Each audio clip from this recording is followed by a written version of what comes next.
ఓం నమో భగవతే వాసుదేవాయ.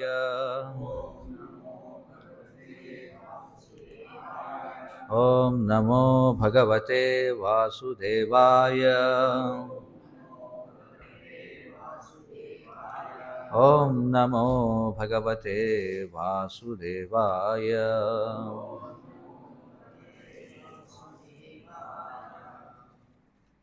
శ్రీమద్భాగవతం మొదటి స్కందం 2వ అధ్యాయం 12వ శ్లోకం.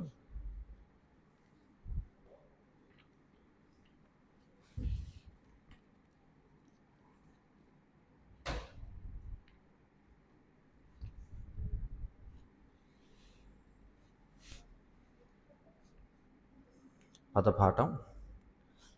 తత్ శ్రద్ధధానాః మునయః జ్ఞాన వైరాగ్య యుక్తయా పశ్యంతి ఆత్మని చ ఆత్మానం భక్త్యా శ్రుత గృహీతయా తచ్శ్రద్ధధానా మునయో జ్ఞానవైరాగ్యయుక్తయా పశ్యంత్యాత్మని చాత్మానం భక్త్యా శ్రుతగృహీతయా తచ్శ్రద్ధధానా మునయో జ్ఞానవైరాగ్యయుక్తయా పశ్యంత్యాత్మని చాత్మానం భక్త్యా శ్రుతగృహీతయా తచ్శ్రద్ధధానా మునయో జ్ఞానవైరాగ్యయుక్తయా పశ్యంత్యాత్మని చాత్మానం భక్త్యా శ్రుతగృహీతయా.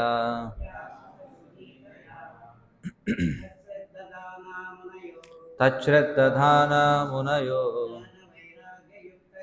జ్ఞానవైరాగ్యయుక్తయా పశ్యంత్యాత్మని చాత్మానం భక్త్యా శ్రుతగృహీతయా తచ్శ్రద్ధధానా మునయో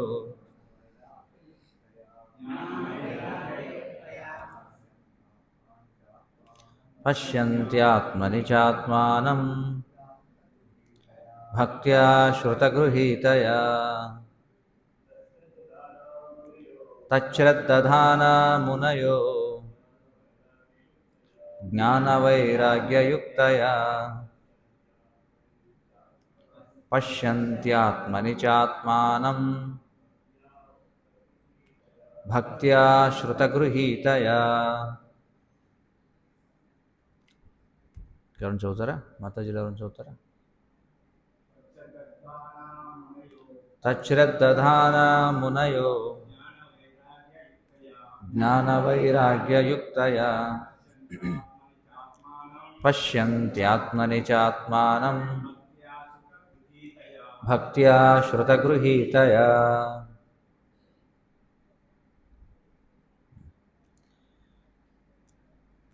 ప్రతిపదార్థములు.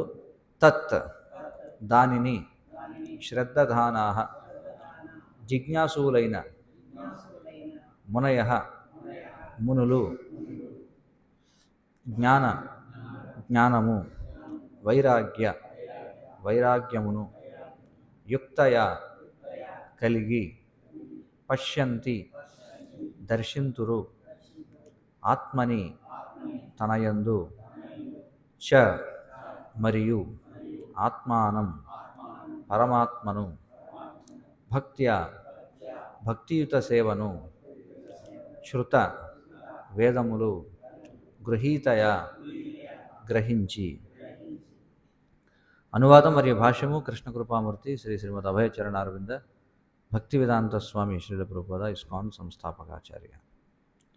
జిజ్ఞాసు అయిన వాడు లేదా ముని జ్ఞాన వైరాగ్యయుక్తుడై వేదాంత శృతి ద్వారా తాను శ్రవణము చేసి ఉన్న విధముగా భక్తియుత సేవను గావించుచు పరతత్వమును అనుభూతమునర్చుకొనగలడు. భాష్యం. దేవదేవుడైన వాసుదేవుని భక్తియుత సేవా విధానము ద్వారా పరతత్వము సంపూర్ణముగా అనుభూతము కాగలదు. వాసుదేవుడే ఆ సంపూర్ణ పరతత్వము. నిరాకార బ్రహ్మము ఆ భగవానుని దేహకాంతి కాగా పరమాత్మ రూపము అతని పాక్షిక ప్రాతినిధ్యమై ఉన్నది. కనుకనే బ్రహ్మానుభూతి కానీ పరమాత్మానుభూతి కానీ పరతత్వము యొక్క పాక్షిక అనుభూతులే అయి ఉన్నవి. కామ్యకర్మరతులు, జ్ఞానులు, యోగులు, భక్తులు అనుచు జనులు 4 రకములుగా ఉందురు. వారిలో కామ్యకర్మరతులు భౌతికవాదులు కాగా మిగిలిన 3 తరగతుల వారు ఆధ్యాత్మిక కోవకు చెందినవారు. ఈ ముగ్గురిలో దేవదేవుని అనుభూతమునర్చుకొనిన భక్తులు ఉత్తమ శ్రేణికి చెందిన ఆధ్యాత్మికులు. పరమపురుషుని యొక్క పాక్షిక రూపమును అనుభూతమునర్చుకునేటువంటి యోగులు ద్వితీయ శ్రేణికి చెందిన ఆధ్యాత్మికులు. పరమపురుషుని ఆధ్యాత్మిక తేజమును మాత్రమే అనుభూతమునర్చుకునే జ్ఞానులు తృతీయ శ్రేణికి చెందిన ఆధ్యాత్మికులు. భగవద్గీత మరియు ఇతర వేదశాస్త్రముల యందు తెలియజేయబడిన రీతి శ్రీకృష్ణ భగవానుడు సంపూర్ణ జ్ఞానము, భౌతిక సాంగత్యము పట్ల వైరాగ్యమును కలిగినటువంటి భక్తియుత సేవ ద్వారానే అనుభూతము కాగలడు. సంపూర్ణ జ్ఞానము, భౌతిక సాంగత్యము పట్ల వైరాగ్యములనవి సంపూర్ణ జ్ఞానము, భౌతిక సాంగత్యము పట్ల వైరాగ్యము అనేవి అప్రయత్నముగా భక్తియుత సేవను అనుసరించుచున్న విషయమును ఇదివరకే చర్చించి ఉన్నాం. భౌతిక సాంగత్యము, సంపూర్ణ జ్ఞానము, భౌతిక సాంగత్యము పట్ల వైరాగ్యములనవి అప్రయత్నముగా భక్తియుత సేవను అనుసరిస్తాయి అనేటువంటి విషయాన్ని ఇదివరకే చర్చించి ఉన్నాం. పరతత్వము యొక్క బ్రహ్మానుభూతి, పరమాత్మానుభూతి అను 2 పరతత్వము యొక్క అసంపూర్ణ అనుభవములైనందున వాటిని పొందు విధానములైన జ్ఞాన మార్గము, యోగ మార్గములు కూడా పరతత్వానుభవమునకు అసంపూర్ణ మార్గములై ఉన్నవి. సంపూర్ణ జ్ఞానము మరియు భౌతిక సంగము పట్ల వైరాగ్యముపై ఆధారపడి వేదాంత శృతి యొక్క శ్రవణము ద్వారా దృఢతరమైనటి భక్తియుత సేవ ఒక్కటియే పరతత్వమును సంపూర్ణముగా తెలుసుకోవడానికి ఉత్తమోత్తమ మార్గము. శ్రద్ధావంతుడైన జిజ్ఞాసు, దయచేసి ఫోన్ స్విచ్ ఆఫ్ చేయండి, అందరూ కూడా అంతరాయం కలిగించొద్దు. శ్రద్ధావంతుడైన జిజ్ఞాసు ఇటువంటి భక్తియుత సేవ ద్వారా పరతత్వమును నిశ్చయముగా అనుభూతం నర్చుకొనగలడు. అనగా భక్తియుత సేవ అనేది అల్పజ్ఞులైన ఆధ్యాత్మికుల కొరకై ఉద్దేశింపబడినది కాదు. మొదటి శ్రేణి, ద్వితీయ శ్రేణి, తృతీయ శ్రేణికి చెందిన వారిని భక్తులలో 3 శ్రేణుల వారుందరు. అందు తృతీయ శ్రేణికి చెందిన వారు ప్రారంభ దశలోనున్న సాధకులు. జ్ఞానము కానీ భౌతిక సాంగత్యము నుండి వైరాగ్యము కానీ లేకుండా కేవలము మందిరములోని శ్రీ విగ్రహారాధనమనేది ప్రాథమిక విధానమునందే అనురక్తులకు అట్టివారు భౌతిక భావన కలిగిన భక్తులుగా పిలువబడురు. అలాంటి వారు ఆధ్యాత్మిక లాభము కన్నను భౌతిక లాభమునందే అధికముగా అనురక్తులై ఉంటారు. కనుక ప్రతి ఒక్కరును భౌతికమైన భక్తి నుండి నిక్కముగా ద్వితీయ శ్రేణికి చెందిన భక్తియుత సేవకు పురోగతిని సాధింపవాలి. ఇక ద్వితీయ శ్రేణిలో ఉన్నటువంటి భక్తుడు భక్తి యోగమునందు భగవానుడు, అతని భక్తులు, మూఢులు, అసూయాగ్రస్తులనేది 4 అంశములను తెలుసుకుని ఉంటాడు. ప్రతి ఒక్కరూ కనీసము ఈ 2వ స్థాయికి ఎదిగి పరతత్వమును అనుభూతము నర్చుకొనడానికి అర్హతను సాధించాలి. కనుక 3వ శ్రేణికి చెందిన భక్తుడు భాగవతములోని ప్రామాణిక మూలముల నుండి భక్తియుత సేవకు సంబంధించిన ఉపదేశములను స్వీకరించాలి. శ్రీకృష్ణ భగవానుడి యొక్క శుద్ధ భక్తునిగా సుస్థిరమైన వాడు ఒక భాగవతము కాగా శ్రీకృష్ణ భగవానుని దివ్య చరితమైన శ్రీమద్ భాగవతము ఇంకొక భాగవతమై ఉన్నది. కనుక తృతీయ శ్రేణికి చెందిన భక్తుడు భక్తియుత సేవ యందుల నియమములను నేర్చుటకై శుద్ధ భక్తుని శరణమున చేరవలను. అట్టి భాగవతుడు శ్రీమద్ భాగవత ప్రవచనము ద్వారా భుక్తిని సంపాదించుకునే వ్యాపార దృష్టి గల మనుషుడు కాదు. అతడు సూత గోస్వామిలాగా శ్రీ సుఖదేవ గోస్వామికి సరి అయిన ప్రతినిధి వంటి వాడై ఉండి సర్వజీవుల యొక్క పూర్ణ శ్రేయస్సు కొరకు భక్తియుత సేవా విధానమును అతి నేర్పుగా ప్రబోధించును. భక్తి అందలి ఆరంభ దశలో ఉన్న వారికి ప్రామాణికులైన వారి నుండి శ్రవణము చేయడం పట్ల ఆసక్తి ఉండదు. అలాంటి వారు ఇంద్రియ ప్రీత్యర్థమై వ్యాపార దృష్టి గల వారి నుండి శ్రవణము చేయుచున్నట్లు నటింతురు. ఇటువంటి శ్రవణ కీర్తనములే సమస్తమును భ్రష్టు పట్టించినవి. తత్కారణమున అలాంటి తప్పు విధానము పట్ల ప్రతి ఒక్కరూ సావధానులు కావలెను. భగవద్గీత లేదా భాగవతమునందు తెలుపబడిన భగవంతుని సందేశములు నిస్సందేహముగా ఆధ్యాత్మిక విషయములు. ఆ విధముగా అవి ఆధ్యాత్మిక విషయములే అయినను వాటిని వ్యాపార ధోరణి కలిగినట్టి ప్రవచనకారుని నుండి శ్రవణము చేయరాదు. పన్నగము క్షీరమును కేవలము తన నాలుకతో తాగుట ద్వారా విషప్రాయమునర్చినట్లుగా అలాంటి వారు ఆ ఆధ్యాత్మిక విషయములను మలినపరుస్తారు. కనుక శ్రద్ధావంతుడైన భక్తుడు పూర్వ ప్రామాణికులు లేదా గోస్వాములు ఇచ్చి ఉన్నటువంటి ఉపనిషత్తులను, వేదాంత సూత్రములను, ఇతర వాంగ్మయమును తమ పురోగతి కోసం శ్రవణము చేయాలని అభిలషించాలి. అలాంటి శాస్త్ర శ్రవణము లేకుండా ఎవరునూ ఆధ్యాత్మికముగా పురోగతిని సాధించలేరు. శ్రవణము లేకుండా, ఉపదేశ పాలనము చేయకుండా చూపించే భక్తి ప్రదర్శనము కేవలము విలువరహితమైనదై భక్తియుత సేవా మార్గములో ఒక ఉత్పాతము వంటిది మాత్రమే కాగలదు. కావున భక్తియుత సేవ అనేది శృతి, స్మృతి, పురాణము లేదా పంచరాత్రం అనే ప్రామాణికమైన నియమములపై సుస్థిరము కానంత వరకు ప్రదర్శన మాత్రమైన భక్తిని శీఘ్రమే త్యజించవలెను. అప్రమాణికుడైన భక్తుని ఎప్పుడునూ శుద్ధ భక్తునిగా గుర్తించరాదు. అట్టి వేదశాస్త్రముల సందేశములను అవగతమునర్చుకునినవాడు శ్రీకృష్ణ భగవానుని సర్వవ్యాపకమైన పరమాత్మ రూపమును తన యందే నిరంతరము చూడగలడు. ఇదే సమాధి స్థితి అని అనబడును. ఓం అజ్ఞానతిమిరాంధస్య జ్ఞానాంజనశలాకయా చక్షురున్మీలితం येन తస్మై శ్రీ గురవే నమః. నమ ఓం విష్ణుపాదాయ కృష్ణప్రేష్ఠాయ భూతలే శ్రీమతే భక్తి వికాస స్వామిరతి నామనే. నమ ఓం విష్ణుపాదాయ కృష్ణప్రేష్ఠాయ భూతలే శ్రీమతే భక్తి వేదాంత స్వామిరతి నామనే. నమస్తే సారస్వతే దేవే గౌరవాణి ప్రచారిణే నిర్విశేష శూన్యవాది పాశ్చాత్య దేశతారిణి. జయ శ్రీకృష్ణ చైతన్య ప్రభు నిత్యానంద శ్రీ అద్వైత గదాధర శ్రీవాసాది గౌరభక్త బృంద. హరే కృష్ణ కృష్ణ కృష్ణ హరే హరే, హరే రామ రామ రామ హరే హరే. హరే కృష్ణ. ఆదివారం సత్సంగ కార్యక్రమానికి అందరికీ స్వాగతం. ఈరోజు మనం శ్రీమద్ భాగవతం మొదటి స్కందం 2వ అధ్యాయంలో 12వ శ్లోకం అన్నమాట. ఈ అధ్యాయం పేరు ఏమిటంటే భగవత్ తత్వము మరియు భక్తియుత సేవ. అసలు తత్వము అంటే ఏమిటి? ఎన్నోసార్లు ఈ తత్వము అనే మాట వింటూ ఉంటాం, అవునా కదా? ఈ తత్వము అంటే ఏమిటి అసలు? ఎవరైనా చెప్పగలరా?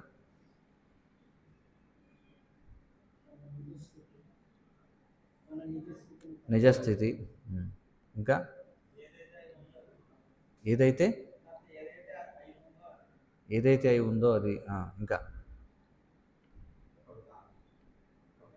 విధానము. ఇక్కడ తత్వము అంటే అర్థం ఏమిటంటే సత్యము అని అర్థం. సత్యము అంటే ఏమిటి? ట్రూత్. ఋతము అని కూడా అంటాం దాన్నే. సత్యము అంటే ఏమి సత్యము అంటే సత్యము కూడా 2 రకాలుగా ఉంది. మళ్ళీ తాత్కాలిక సత్యం ఒకటి, శాశ్వతమైన సత్యం ఒకటి. తాత్కాలిక సత్యం అంటే ఏమిటి? ఉదాహరణకి ఒక 20 సంవత్సరాల క్రిందట ఆంధ్రప్రదేశ్ రాజధాని ఏది అంటే ఏం చెప్పేవారు అందరూ? హైదరాబాద్ అని చెప్పేవారు. అది అప్పటికి సత్యం. ఇప్పుడు ఆంధ్రప్రదేశ్ రాజధాని ఏది అంటే పరీక్షలో హైదరాబాద్ అని రాశారనుకోండి, మార్కులు వస్తాయా? రావు కదా. అంటే కాలాన్ని బట్టి మారిపోయిందా లేదా? సత్యం మారిపోయింది. ఇది ఒక రకం. ప్రదేశాన్ని బట్టి మారిపోయేది ఉంటుంది. ప్రదేశాన్ని బట్టి మారిపోయేది ఎలాగంటే, మనం రోడ్డుకి ఏ పక్కన వాహనం నడపాలి? ఎడమవైపు. అది సత్యం, అవునా కదా? అమెరికాలో ఏ పక్కన నడపాలి? కుడి పక్కన. అంటే ప్రదేశాన్ని బట్టి మారిపోయింది. మారిపోయిందా లేదు? అలాగే సందర్భాన్ని బట్టి మారిపోయేది. సందర్భాన్ని బట్టి మారిపోవడం అంటే ఇప్పుడు చూడండి, సాధారణంగా ఇక్కడ ఈ కార్యక్రమంలో మనం చూడొచ్చు, స్త్రీలందరూ కూడా ఒక పక్కన కూర్చున్నారు, పురుషులందరూ కూడా ఒక పక్కన కూర్చున్నారు. సాధారణ పరిస్థితుల్లో ఇప్పుడు కూడా కలిసి కూర్చోవడం అనేది ఉండదు. కానీ ఒకవేళ ఇప్పుడు కార్యక్రమం అయిన తర్వాత ఉదాహరణకు అనుకుందాం, ఎవరైనా సరే ఆర్టీసీ బస్సులో ప్రయాణం చేయాల్సి వచ్చింది. అప్పుడు ఏం చేస్తారు? ఎక్కడ సీట్ ఉంటే అక్కడ కూర్చుంటారా లేదు? లేదా ఆటో ఎక్కాల్సి వచ్చిందనుకో, ఆటోలో ప్రయాణం చేస్తారు. ప్రయాణం చేసినప్పుడు ఆటోలో లేదు, మా కనీసం ఒక 3 మీటర్ల దూరంగా కూర్చోవాలంటే కుదురుతుందా? కుదరదు. ఇక్కడ కూర్చోకూడదు, కానీ అక్కడ కూర్చోవాలి, తప్పదు. మరి ఏం చేస్తాం? ప్రయాణం చేయాలి కదా. అంటే ఇక్కడ సత్యమైంది, మళ్ళీ అక్కడ వేరే మారిపోయిందా లేదా?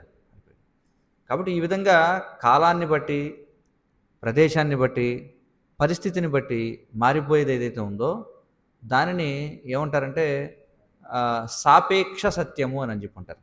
సాపేక్ష అంటే ఇంగ్లీష్లో రిలేటివ్ అని చెప్పంటారు. రిలేటివ్ ట్రూత్ అని చెప్పంటారు. సాపేక్ష సత్యము అని చెప్పంటారు.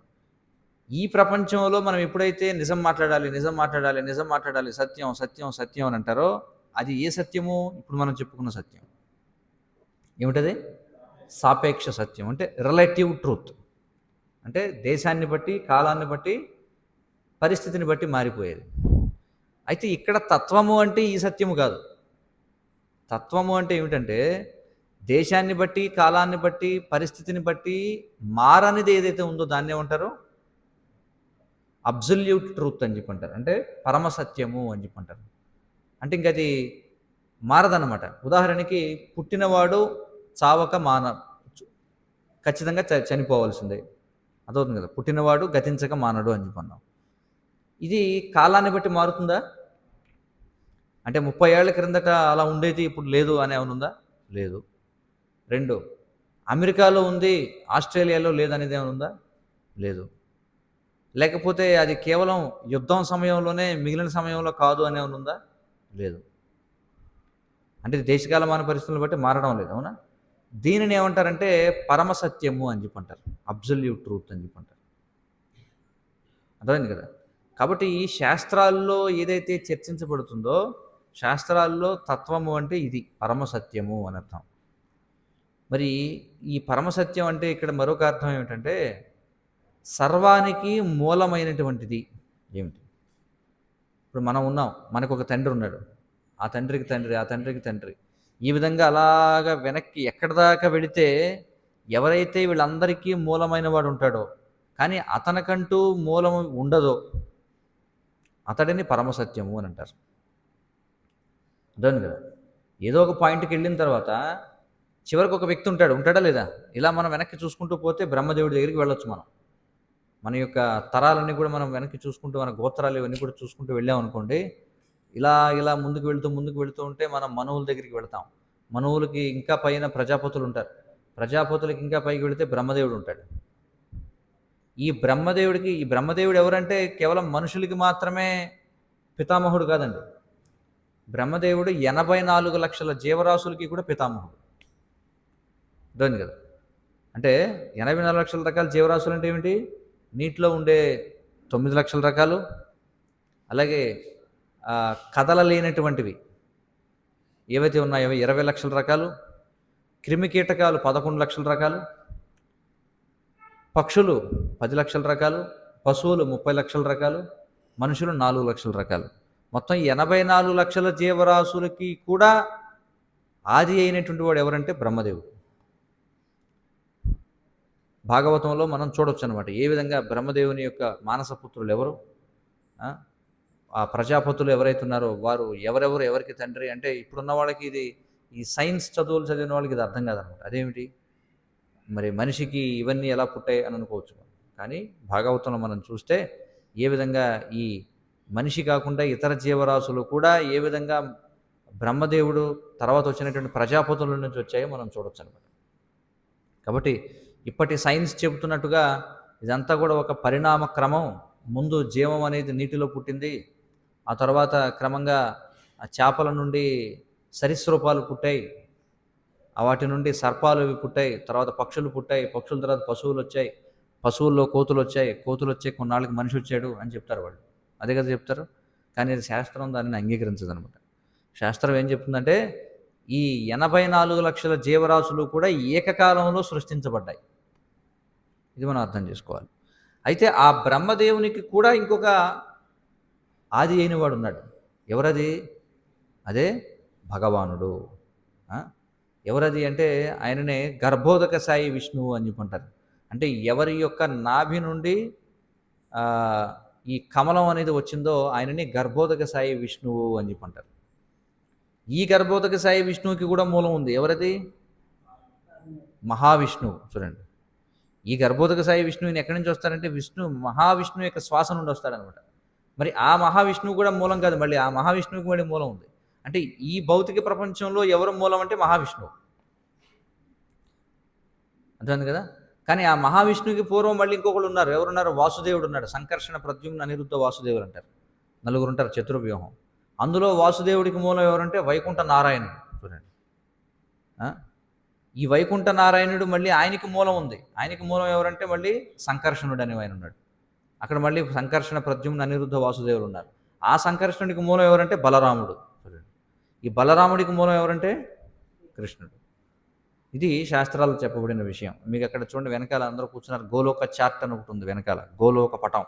అందులో మీరు ఎవరన్నా జిజ్ఞాస కలిగిన వాళ్ళు చూడండి, అందరికీ అట్లాసులు ఎలాగ ఉంటాయో స్కూల్లో చూడండి, ఒక పెద్ద అట్లాసులు అమెరికా ఎక్కడ ఉంది, ఆస్ట్రేలియా ఎక్కడ ఉంది చూసుకుంటారు. అలాగే మీరు ఆ చార్ట్ ఖాళీగా ఉన్నప్పుడు చూడొచ్చు. అలాంటిది మీ ఇంట్లో కూడా పెట్టుకోవచ్చు కావాలంటే. సో అందులో అసలు ఎన్ని లోకాలు ఉన్నాయి, మనం ఎక్కడున్నాం, ఎన్ని బ్రహ్మాండాలు ఉన్నాయి, వైకుంఠం అంటే ఏమిటి, అయోధ్య అంటే ఏమిటి, గోలోక వృందావనం అంటే ఏమిటి, అన్నీ అందులో ఉంటాయన్నమాట, చూడొచ్చు. కాబట్టి ఇక్కడ పరమసత్యము అని అంటే ఏమిటంటే అన్నిటికీ కూడా మూలమైనటువంటి వాడు, కానీ తనకు మూలం లేనివాడు. అర్థమవుతుంది కదా. అన్నిటికీ మూలమైన వాడు, కానీ తనకు మాత్రం మూలం లేనివాడు. అతడిని ఏమంటారంటే పరమసత్యము అని చెప్పి అంటారనమాట. కాబట్టి ఎవరైనా భగవంతుడంటే ఏమిటని అడిగారు అనుకోండి, సింపుల్ డెఫినేషన్, చిన్నగా చెప్పాలంటే నిర్వచనం ఇది చెప్పాలి. ఏం చెప్పాలి? అన్నిటికీ ఆది అయినవాడు, కానీ తనకు మాత్రం ఆది లేనివాడు. కొంతమంది ఏదో తెలివైన ప్రశ్న వేసాం అనుకున్నట్లుగా, అవునా అన్నిటికీ భగవంతుడే మూలమా, అయితే భగవంతుడికి మూలం ఎవరు అని అడుగుతారు. అది పిచ్చి ప్రశ్న అనమాట. భగవంతుడికి మూలం అంటే ఏమిటి?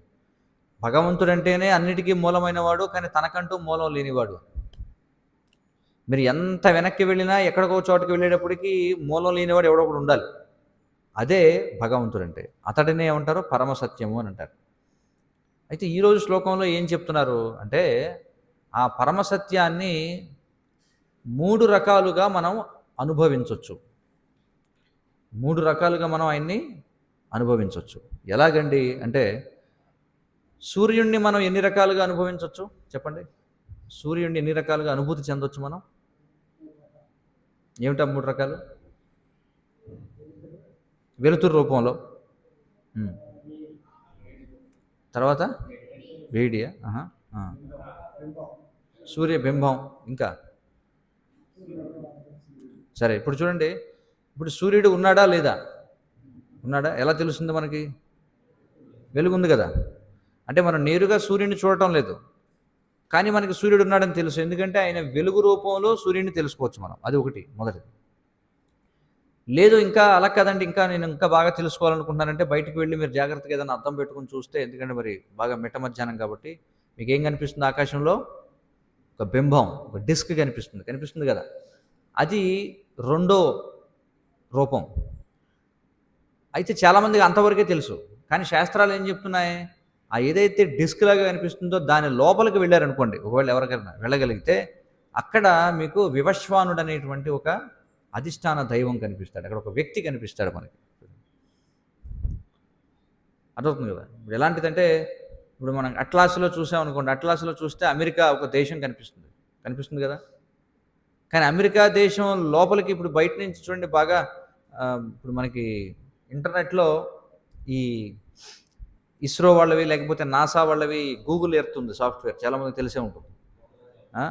ఆ గూగుల్ ఎర్త్లో మీరు చూస్తే ఇంకా వెనక్కి వచ్చారనుకోండి, భూమి ఒక బంతిలా కనిపిస్తుందా లేదా? కనిపిస్తుంది. కానీ ఇంకా దగ్గరికి వెళ్ళి లోపలికి ఇంకా దగ్గరికి వెళ్ళి చూసేటప్పటికి మనకి అందులో సముద్రాలు అలాగే ఖండాలు కనిపిస్తాయి. కనిపిస్తాయా లేదా? కానీ ఇంకా జూమ్ చేసి లోపలికి వెళితే మీకేం కనిపిస్తుంది? మనుషులు కనిపిస్తారు.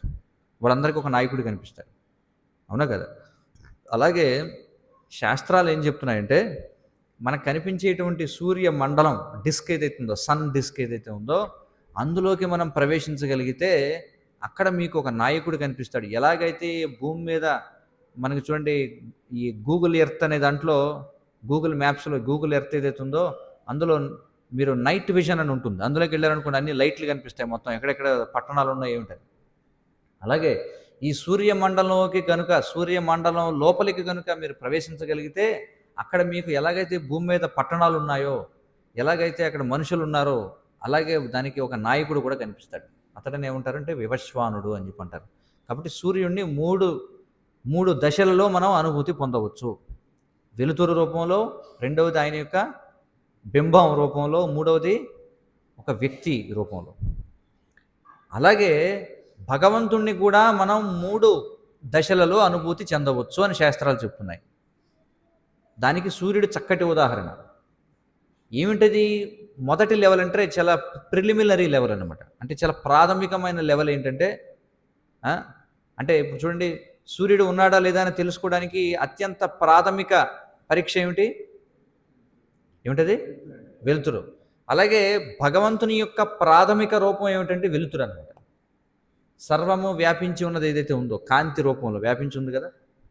సర్వము వ్యాపించినటువంటి పదార్థం, ఘన పదార్థం కావచ్చు, మనం కంటికి కనిపించే ప్రతిదీ కూడా భగవంతుని యొక్క శక్తి విస్తరణ.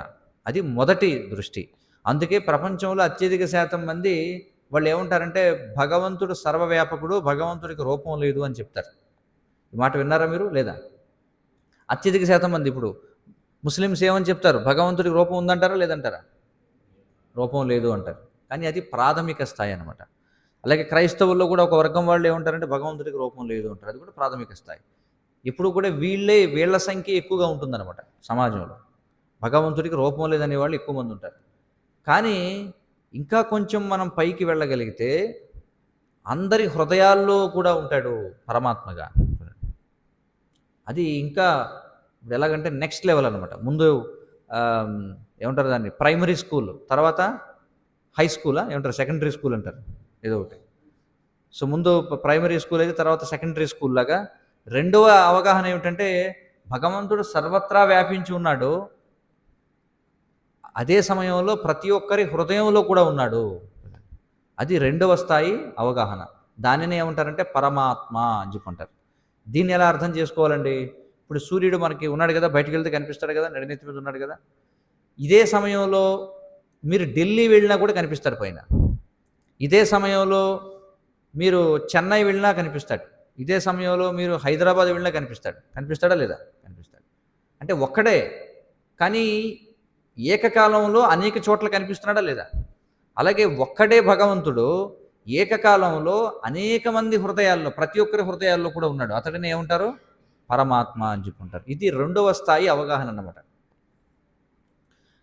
దీనికంటే ఇంకా ఉన్నతమైనది ఉంది. అదేమిటంటే భగవాన్ అని చెప్పుకుంటారు. అంటే ఇలా సర్వత్రా వ్యాపించి ఉన్నప్పటికీ తన శక్తి రూపంలో, ప్రతి జీవి యొక్క హృదయంలో ఉన్నప్పటికీ పరమాత్మ రూపంలో ఆయనకంటూ ఒక ధామం ఉంటుంది, ఆయనకంటూ ఒక లోకం ఉంటుంది, ఆయనకంటూ ఒక నివాసం ఉంటుంది. అక్కడ ఆయన స్వయంగా ఉంటాడన్నమాట. దానిని ఏమంటారంటే భగవత్ సాక్షాత్కారము అని చెప్పుకుంటారు. దానినే ఆధ్యాత్మిక ప్రపంచం, వైకుంఠం అంటారు, గోలోకం అంటారు. దానినే అంటే భగవంతుడు ఆయన యొక్క వైకుంఠ లోకంలో, అంటే ఆయన యొక్క పరంధామంలో ఆయన ఉన్నప్పటికీ కూడా అక్కడ కూడా ఉంటాడు. అదే సమయంలో ప్రతి జీవి హృదయంలో, ప్రతి అణువు లోపల కూడా ఉంటాడు, ప్రతి పరమాణువు లోపల ఉంటాడు. అలాగే అన్ని చోట్ల కూడా విస్తరించి కూడా ఉంటాడు. అది భగవంతుని యొక్క వైభవం అంటే. అర్థమవుతుంది కదా? సో కాబట్టి దీన్ని ఒక చిన్న ఉదాహరణ ద్వారా మనం అర్థం చేసుకోవచ్చు. ఇప్పుడు ఇక్కడ గవర్నమెంట్ ఉందా లేదా అంటే ఏం చెప్తారు మీరు? ఉంది కదా, గవర్నమెంట్ ఉంది. గవర్నమెంట్ ఉందా లేదా తెలుసుకోవాలంటే ఏం చేయాలి? మనం ఏదైనా నేరం చేస్తే అప్పుడు గవర్నమెంట్ ఉందా లేదా తెలుస్తుంది. అంతే కదా? ఏదైనా నేరం చేశారనుకోండి, అప్పుడు గవర్నమెంట్ ఉందా లేదని తెలుస్తుంది. అది ఒకటి. రెండవ స్థాయి ఏమిటి తెలుసుకోవడం అంటే ప్రభుత్వానికి స్థానికంగా కార్యాలయాలు ఉన్నాయి అన్ని చోట్ల కూడా. ఇంకా తర్వాత స్థాయి ఏమిటంటే ఇవన్నీ ఇలా ఉన్నప్పటికీ అంతిమంగా ఒక వ్యక్తి దగ్గర ఆగుతుంది. ఒక ముఖ్యమంత్రి కావచ్చు, లేకపోతే ఒక ప్రధానమంత్రి కావచ్చు. అవునా కదా? ఆ ప్రధానమంత్రి, ముఖ్యమంత్రి తన కార్యాలయంలో తాను కూర్చుని ఉంటాడు. అక్కడ ఉండి ఏం చేస్తాడు? ప్రతి ప్రభుత్వ కార్యాలయంలోనూ పని చేస్తుంటాడు. ప్రతి చోటన కూడా ఆయన యొక్క శక్తి విస్తరించి ఉంటుంది. అలాగే భగవంతుడు కూడా. అర్థమవుతుంది కదా? అయితే ఇప్పుడు ఇక్కడ ఏం చెప్తున్నారంటే ముందు ఈ 3 విషయాలు అర్థమయ్యాయా లేదా అందరికి? ఒకటి మనం ఏం చెప్పుకున్నాం? పరతత్వం లేదా పరమసత్యం అంటే ఏమిటో తెలుసుకున్నాం.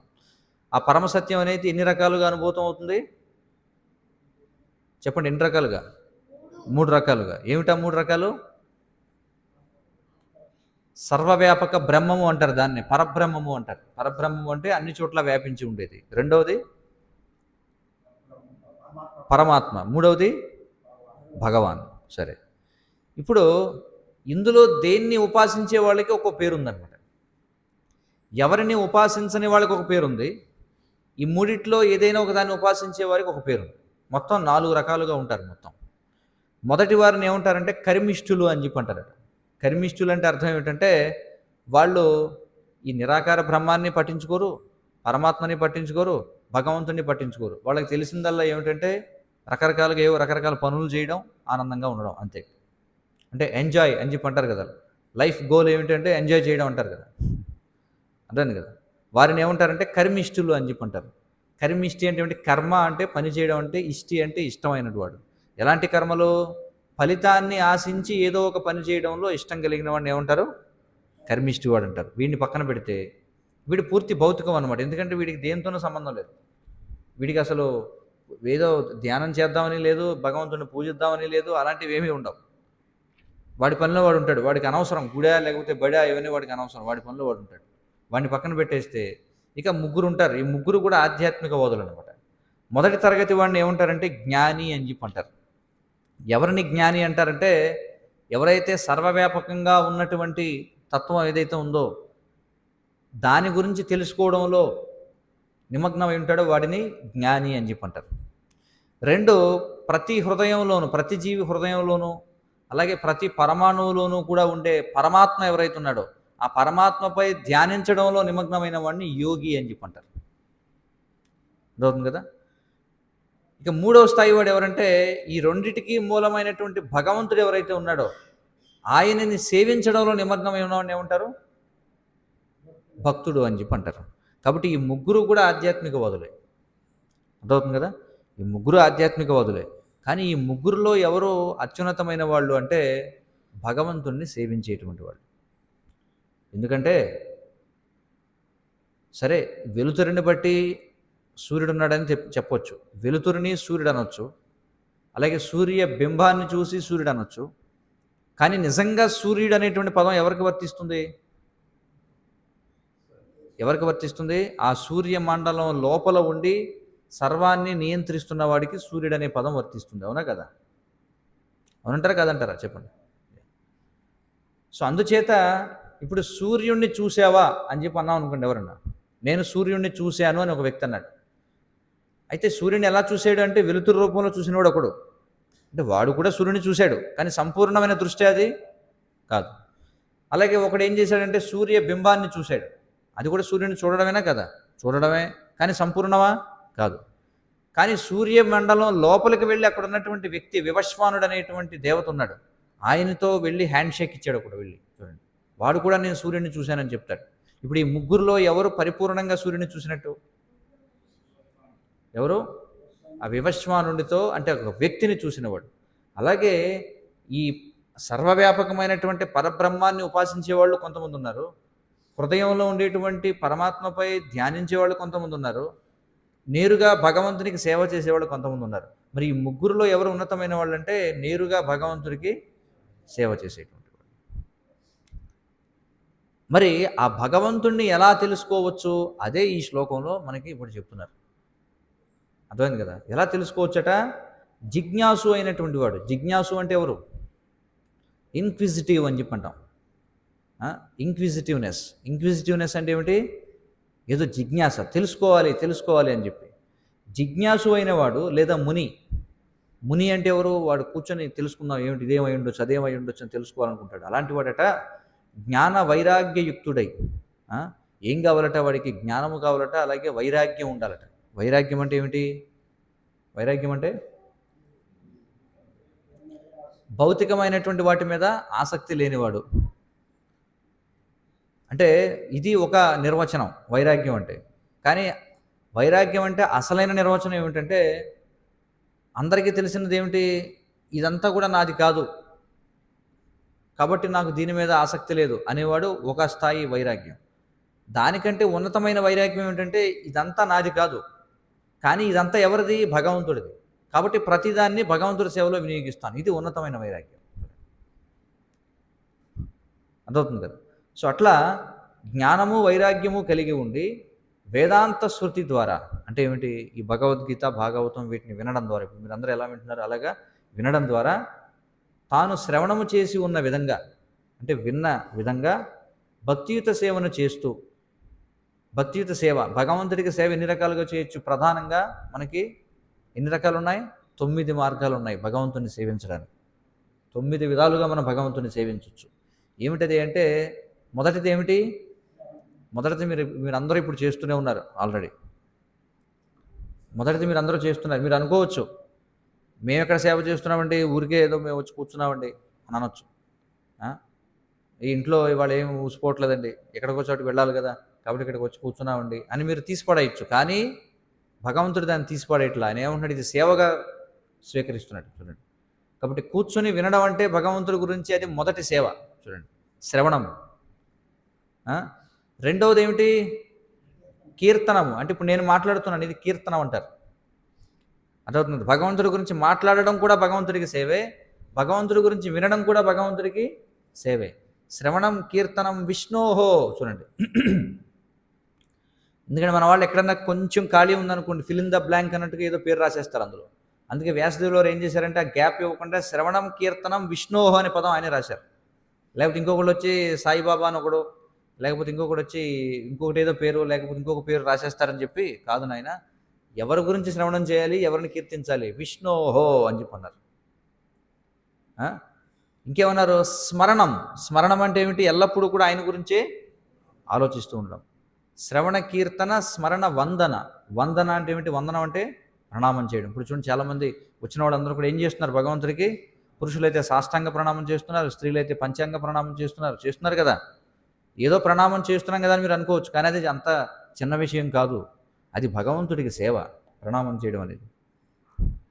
అర్థమవుతుంది కదా. కాబట్టి శ్రవణ కీర్తన స్మరణ వందన పాదసేవన. చూడండి, పాదసేవనం అంటే ఏమిటంటే, భగవంతుని యొక్క ప్రతినిధులైన వారు ఎవరైతే ఉంటారో, అంటే ఆచార్యులు ఎవరైతే ఉంటారో, లేదా ఆధ్యాత్మిక గురువులు ఎవరైతే ఉంటారో, వారి యొక్క ఉపదేశాలను పాటించడం. వారి యొక్క ఉపదేశాలను పాటించడం, దానిని ఏమంటారు? పాదసేవనము అని చెప్పి అంటారు. అంటే ఉదాహరణకి ఆధ్యాత్మిక గురువు, ఉదాహరణకి శ్రీల ప్రభుపాదులు వారు ఉన్నారు. ఆయన ఆచార్యులు భక్తి వేదాంత స్వామి శ్రీల ప్రభుపాదులు వారు. వాళ్ళ గురువు గారు ఆజ్ఞాపించారు ఆయన ఏమనంటే, నువ్వు ఫారెన్ కంట్రీస్కి వెళ్ళి ఇంగ్లీష్లో ఈ భాగవత తత్వాన్ని ప్రచారం చేయి అని చెప్పారు. కాబట్టి ఆయన ఏం చేశారు? ఆ విధంగా వెళ్ళి 70 ఏళ్ల వయసులో ఒక ట్రంకు పెట్టి పట్టుకొని, దాని నిండా పుస్తకాలు పట్టుకొని, చేతిలో 40 రూపాయలు పట్టుకుని వెళ్ళారు. 40 రూపాయలు అంటే ఆ రోజుల్లో ఎందుకు పనిచేయవు. అమెరికా వెళ్ళిన తర్వాత వెళ్ళి ఆయన ఏం చేశారు? మరి 12 సంవత్సరాల్లో 14 సార్లు ప్రపంచం అంతా చుట్టి అప్పటికే 108 కృష్ణ దేవాలయాలు స్థాపించారు. అదేమిటది? పాదసేవనం. అంటే ఆయన గురువు గారు ఇచ్చినటువంటి ఆజ్ఞ. అలాగే ఆయన ప్రభుపాదుల వారి ఆజ్ఞ మేరకు ఆయన శిష్యులు మళ్ళీ ప్రపంచవ్యాప్తంగా ప్రచారం చేశారు. మళ్ళీ వాళ్ళ శిష్యుల యొక్క ఆజ్ఞ మేరకు వారి శిష్యులు ప్రచారం చేస్తున్నారు. దీన్ని ఏమంటారు? పాదసేవనము అంటారు. తర్వాత దాస్యము. చూడండి, దాస్యము అంటే ఏమిటి? రకరకాలుగా చెప్పింది, అంటే రకరకాల సేవలు ఉంటాయి. ఇప్పుడు మందిరంలో మనం చూడొచ్చు. దాస్యం అంటే ఏమిటి? ఒక దాసునిగా ఉండి ఏది అవసరమైతే అది చేయడం. ఉదాహరణకి హనుమంతుడిలాగా. చూడండి.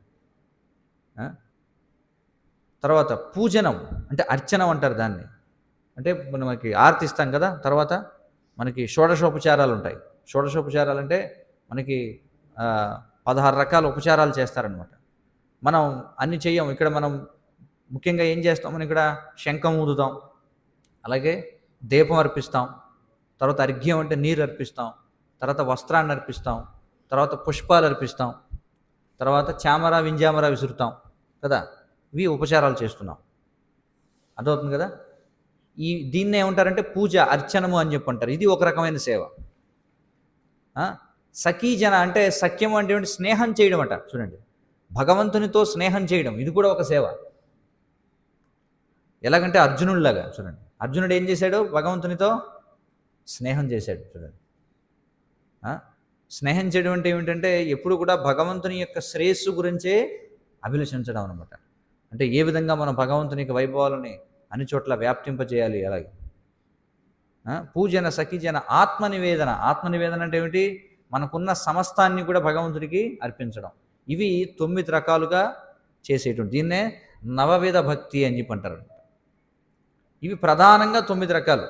ఇంక ఈ 9, 9, 81 ఇలాగే ఎన్నో రకాలుగా విస్తరిస్తుంది. Combinations and permutations and combinations అన్నట్టుగా.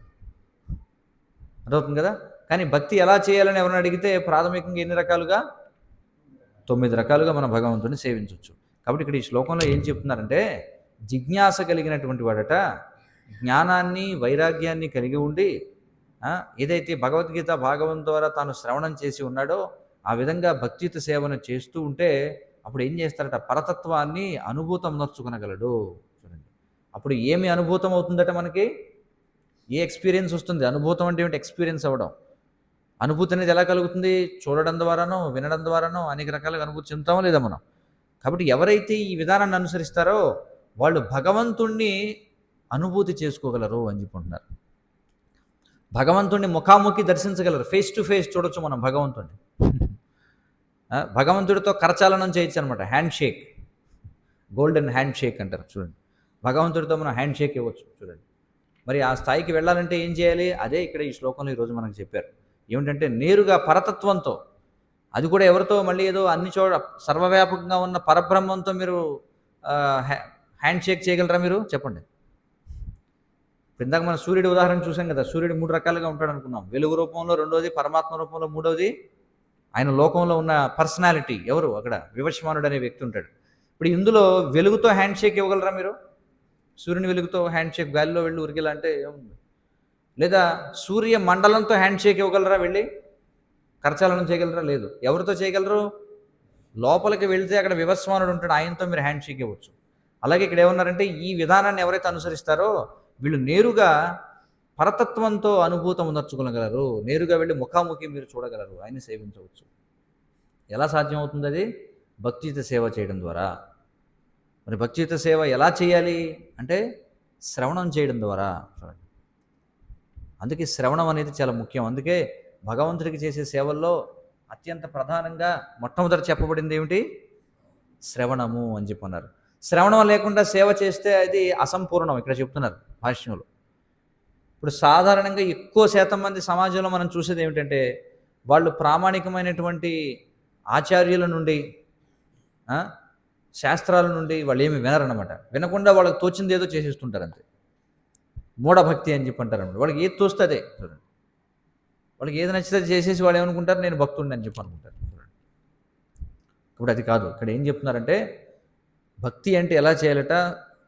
శృతి స్మృతి పురాణాది పాంచరాత్రిక విధిం వినా ఐకాంతికేర్ హరేర్ భక్తి కేవల ఉత్పాత కల్పతే అని చెప్పన్నారు. చూడండి, అంటే భగవద్గీత కానీ, భాగవతం కానీ, ఉపనిషత్తులు కానీ, వేదాలు కానీ వీటి ఆధారంగా కాకుండా ఎవరైనా తమకు ఇష్టం వచ్చినట్టుగా ఎవరైనా చేస్తే, ఏదైనా చేస్తే అది సమాజంలో ఉత్పాతాన్ని కలుగ చేస్తుంది అని చెప్పి అంటున్నారు. అర్థమవుతుంది కదా. కాబట్టి అందుకే శ్రవణం చేయాలి. ఎవరి నుండి శ్రవణం చేయాలి? ఎవరైతే ప్రామాణికమైనటువంటి గురు శిష్య పరంపరలో వచ్చారో వారి నుండి శ్రవణం చేయాలి అని చెప్పుకుంటున్నారు. ఇక మరొక విషయం ఈ శ్లోకంలో ఏం చెప్పారంటే, ఇప్పుడు ఇదంతా బాగానే ఉంది, మనం ఇప్పటివరకు చెప్పుకున్నాం. పరతత్వం అంటే ఏమిటో చెప్పుకున్నాం, అది ఎన్ని రకాలుగా అనుభూతం అవుతుందో చెప్పుకున్నాం, అందులో అత్యున్నతమైన విధానం ఏమిటో, ఎవరో ఏమిటో చెప్పుకున్నాం. ఇక భక్తి చేసేవాళ్ళు ఎవరైతే ఉంటారో, ఇప్పుడు భక్తి అంటే ఇప్పుడు ఎవరి గురించి చెప్పుకుంటున్నాం మనం? జ్ఞానులంటే ఎవరు? జ్ఞానులంటే ఎవరు? 3 రకాలుగా ఉంటారని చెప్పుకున్నాం. పరతత్వాన్ని సేవించేవాళ్ళు 3 రకాలుగా ఉంటారు. మొదటి తరగతి వాళ్ళు ఎవరు? జ్ఞానులు. జ్ఞానులంటే దేన్ని ఉపాసిస్తారు వాళ్ళు?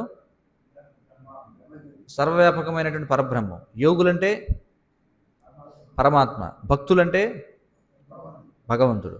ఇప్పుడు భక్తుల్లో 3 రకాలు ఉంటారని చెప్తున్నారు. చూడండి, భక్తుల్లో 3 రకాలు ఎవరట అంటే అందులో కనిష్ట, మధ్యమ, ఉత్తమ భక్తులు అని చెప్పుకుంటున్నారు. కనిష్ట అంటే ప్రైమరీ, అంటే నియోఫైట్స్ అని చెప్పంటారు. నియోఫైట్స్ అంటే కొత్తగా వచ్చేటువంటి వాళ్ళు అనమాట. కనిష్ట స్థాయిలో ఉన్నటువంటి వాళ్ళు ప్రాకృత భక్తులు అని అంటారు. రకరకాల పేర్లు ఉన్నాయి వీటికి. కనిష్ట స్థాయిలో ఉండేవాళ్ళు ఒకరు. రెండవది ఎవరట అంటే మధ్యమ స్థాయిలో ఉండేటువంటి వారు, సెకండరీ డివోటీస్ అని చెప్పంటారు. ఇక మూడవది ఎవరు అంటే ఉత్తమ స్థాయిలో ఉన్నటువంటి వాళ్ళు, టాప్ మోస్ట్ క్లాస్ అనమాట, first class devotees. First class, second class and third class, 3 తరగతుల్లో ఉన్నారు భక్తులు కూడా.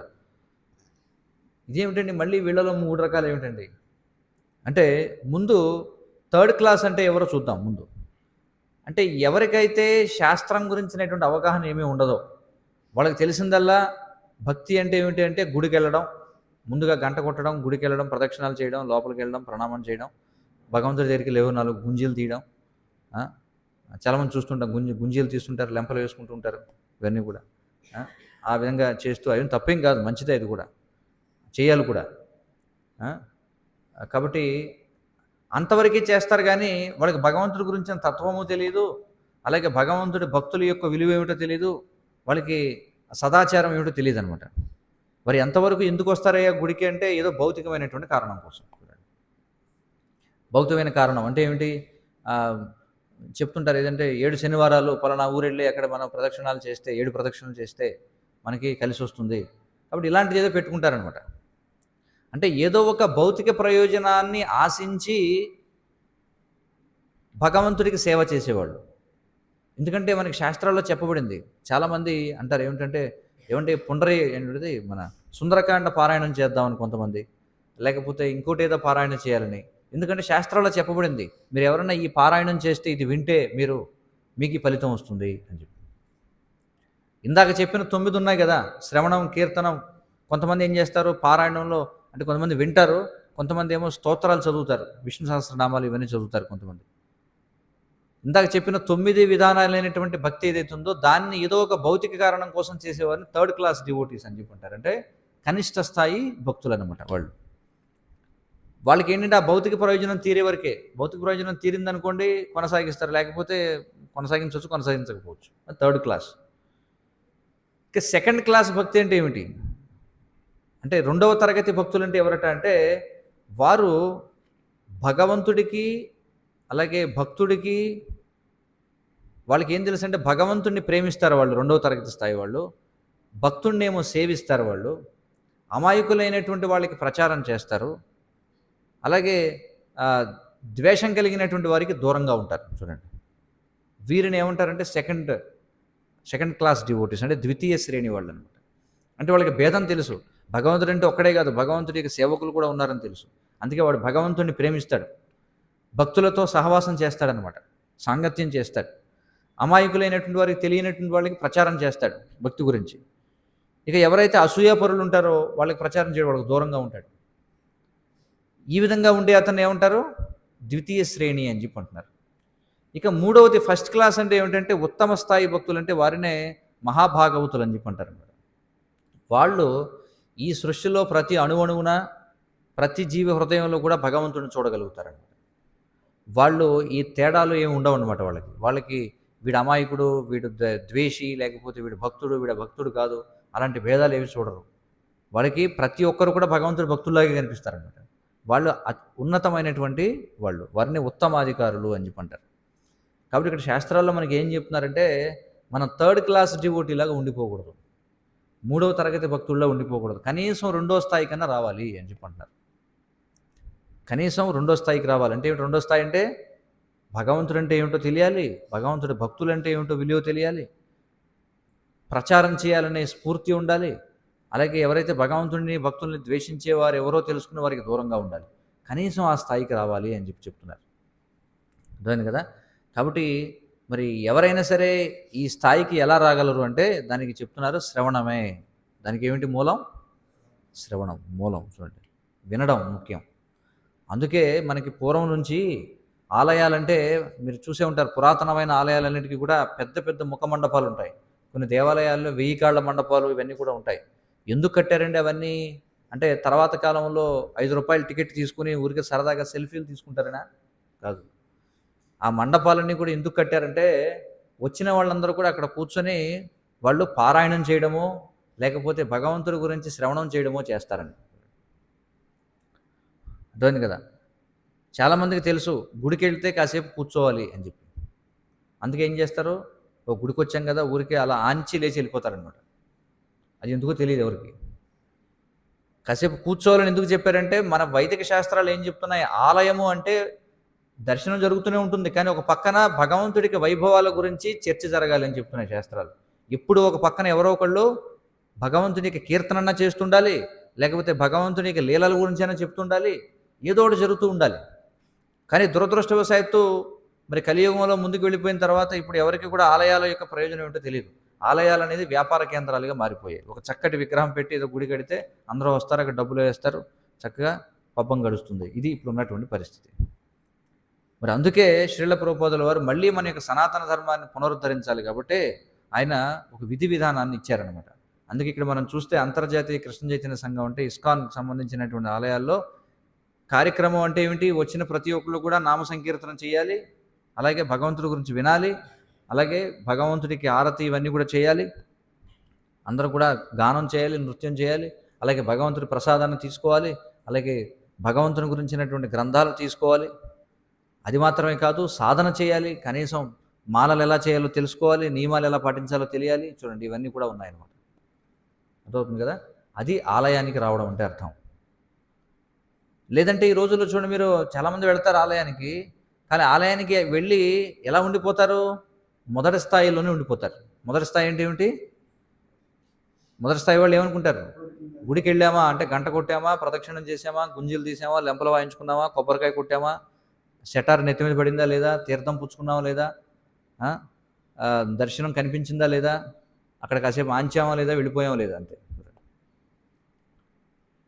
కానీ ఈ అంతర్జాతీయ కృష్ణ చైతన్య సంఘం అనేది ఎందుకోసం స్థాపించారంటే, జనులని ఆ కనిష్ట స్థాయి నుండి కనీసం ద్వితీయ శ్రేణికి, వీలైతే ఉత్తమ స్థాయికి ఉద్ధరించడం కోసం.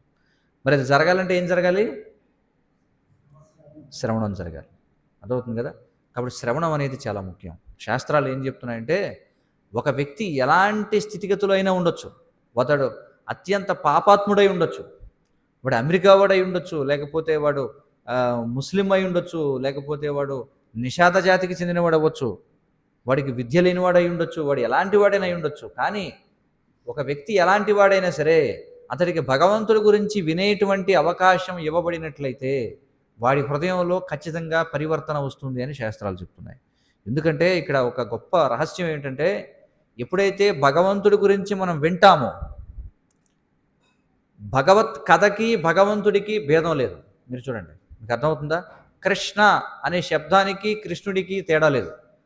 కాబట్టి ఎప్పుడైతే మనం నామ సంకీర్తనం వింటామో, లేకపోతే భగవత్ కథ వింటామో, ఆ శబ్దం చెవిలోకి వెళుతుంది. అంటే కృష్ణుడి చెవిలోకి వెళ్ళి ఏం చేస్తారంటే, హృదయంలో కూడా ఆయన ఉన్నాడు కాబట్టి ఎవరెవరైతే భగవంతుడి గురించి వింటారో వాళ్ళు ఏం చేస్తారంటే, వాళ్ళ హృదయంలో ఉన్నటువంటి పరమాత్మ యాక్టివేట్ అయ్యి ఆయన ఏం చేస్తాడు, క్రియాశీలకంగా మారి వారి హృదయంలో ఉన్నటువంటి పాపచింతన అంతా కూడా పూర్తిగా నశింపజేస్తాడు. హృద్యంతస్త్యో హ్యభద్రాన్ని విజనోతి సుహృత్సుతాం అని చెప్పన్నారనమాట.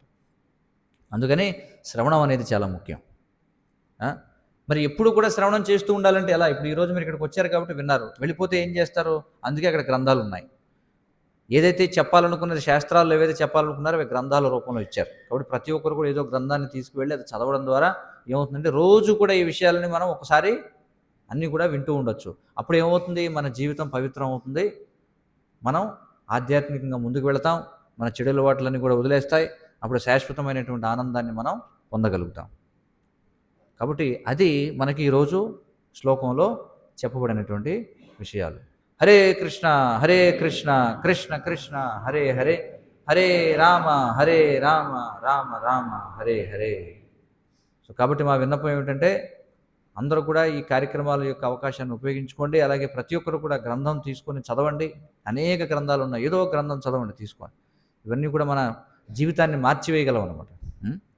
ఎక్కడెక్కడో కిరాత హుణాంధ్ర పులింద పుల్కష ఆభీర కస యవనాదిషు శాస్త్రాల్లో అనేకమైనటువంటి నీచ జాతుల గురించి చెప్పబడ్డాయి. వాళ్ళందరూ కూడా పవిత్రులు అవుతున్నారు. అమెరికా వాళ్ళు, ఆస్ట్రేలియా వాళ్ళు, ఆఫ్రికా వాళ్ళు, వాళ్ళందరూ కూడా. మరి భారతదేశంలో పుట్టి సనాతన ధర్మంతో సంబంధం ఉండి మనం ఉద్ధరింపబడలేమా చెప్పండి? మనకి ఎంతో గొప్ప అవకాశం ఉందండి. కాబట్టి అందరూ కూడా అవకాశాన్ని వినియోగించుకోండి. హరే కృష్ణ. ఏమన్నా ప్రశ్నలు, సూచనలు ఉంటే చెప్పండి.